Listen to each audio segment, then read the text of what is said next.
Hi అండి. నేనైతే తాటి రొట్టె ఏస్తున్నాను. ముందుగైతే నేనైతే ఒక తాటికాయ అయితే తీసుకున్నాను. పేస్ట్‌ని తీసుకున్నాను. అలాగే తీపికి సరిపడా బెల్లము అయితే చితగ్గొట్టాను బాగా మెత్తగా. కొబ్బరి పొడైతే తీసుకున్నాను నేను పచ్చిది. బియ్యం రవ్వ అయితే మనం బియ్యము రవ్వగా ఆడించుకోవాలి. ఎందుకంటే మురుగుంటేనే బావుంటది. రొట్టె అన్నది కూడా చాలా బాగొస్తది. మనం ఊర్లో అయితే గనక పొయ్యి మీద పళ్ళెం పెట్టి డొక్కల నిప్పులు గాని అయి ఏస్తే మాత్రం నాలుగు పక్కలు కూడా చాలా బాగా కాలుతది. రొట్టె తిరగేయక్కలేకుండా.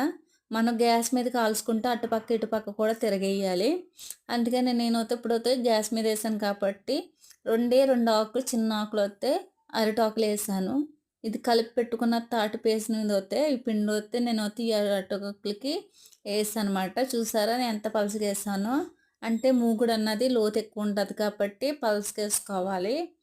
పైన కూడా నూనన్నది రాసేసాను బాగా. రాసి చిన్న ఆకులుంటే ఆ చిన్న ఆకులైతే నేనేసాను సరిపడగా. అదే గ్యాస్ కొంచెం పెద్ద మంటైతే ఒక నిమిషం పెట్టాను. తర్వాత చిన్న మంట పెట్టాను. మూత పెట్టాను. కొంచెం ఉడికాక మళ్ళీ అటు పక్క తిరగేసాను.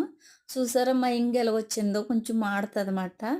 మన పొయ్యి మీద ఏసుకున్నదొచ్చి చాలా బాగొస్తది.